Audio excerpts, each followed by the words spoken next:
Welcome to ArtBase. In this video I'm going to show you around the settings file in the general area for ArtBase. So first thing is, how do you get to the settings file? The settings file can be located by going to the ArtBase menu in any file in ArtBase and choosing settings at the bottom. Okay, so this is your general settings. You can see that you've got all of these different kinds of settings. You can go to inventory, contacts, accounting, and we'll cover these in different areas of the training videos.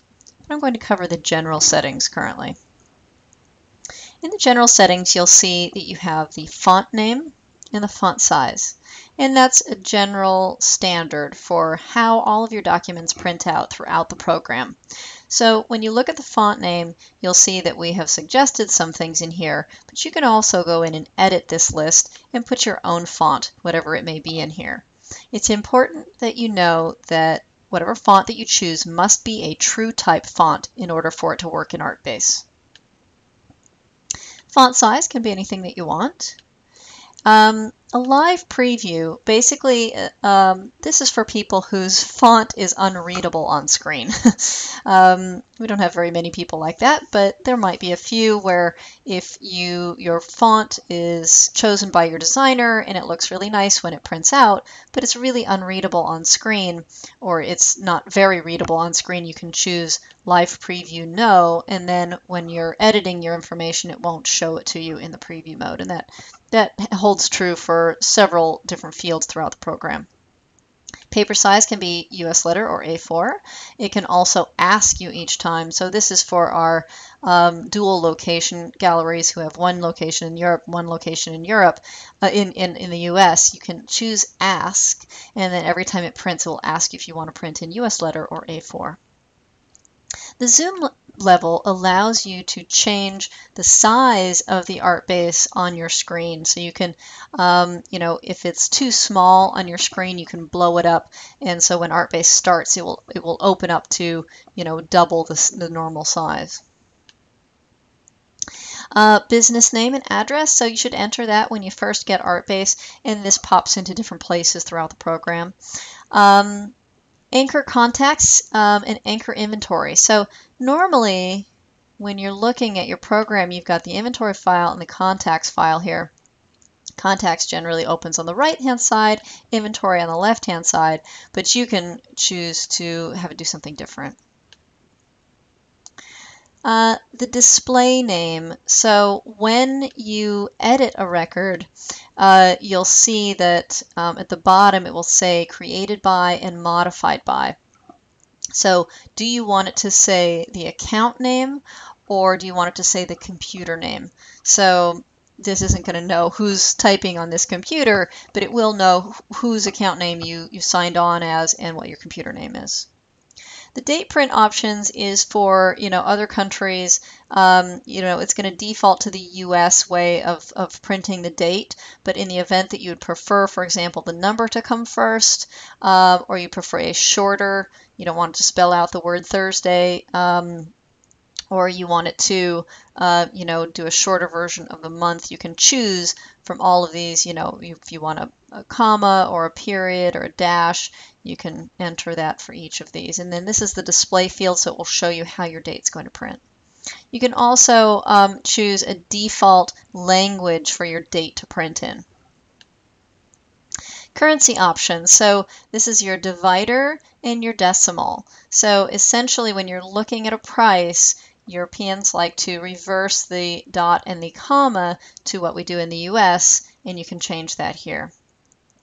And then negative options. So you can have the negative in parentheses versus with a minus.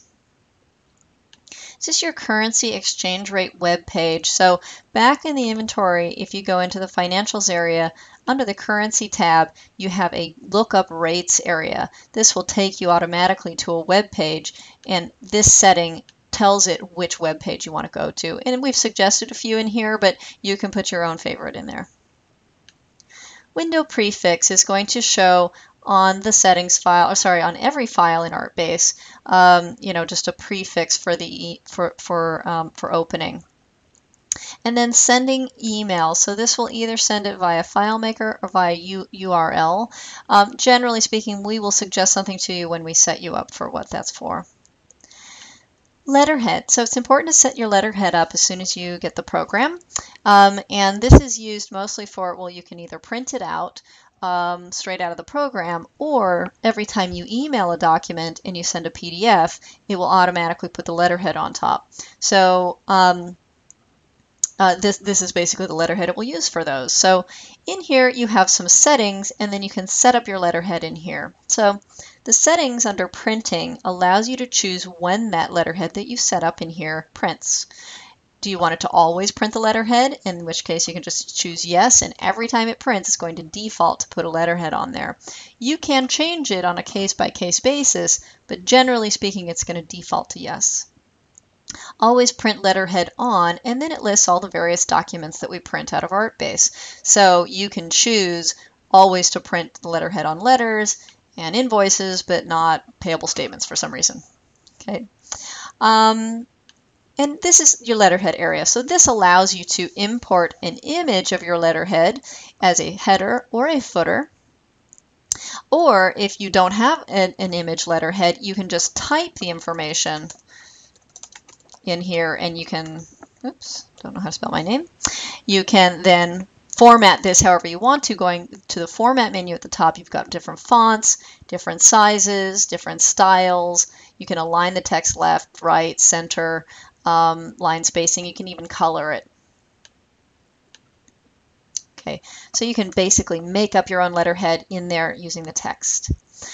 You can also, for the images, you can left justify, center, or right justify.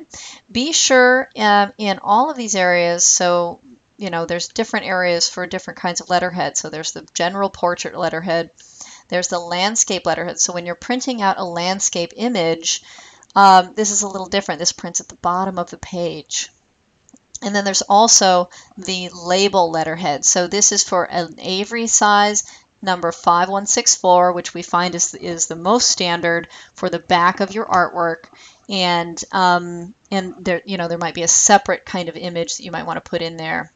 And then finally a side letterhead. So for those special clients of ours who have a letterhead running down the left-hand side of your page, this is the area for you, and you know, you can import an image into that. For all of these, you will always see a little information icon here. Please be sure to check that information icon and make sure that the image that you're importing is a JPEG, that it's RGB compatible, and that it is the dimensions that are specified in this field. Okay. Going down the row here, you can specify backgrounds for your program. So essentially, this is for basically the color or the look of your program. So in here, you can specify one of our styles. So if you choose one of these styles, it will automatically color it to, you know, what we've chosen. We think that looks nice together. So you can come over here and you can see that this is now green and this is a dark, dark brown. And you can come back, if you don't want to choose one of our styles, you can choose other, and then these fields become available to you, and then you can choose anything you want. And then it changes there. Pretty. Okay, so, and that's both for inventory and contacts. Change this back to New York.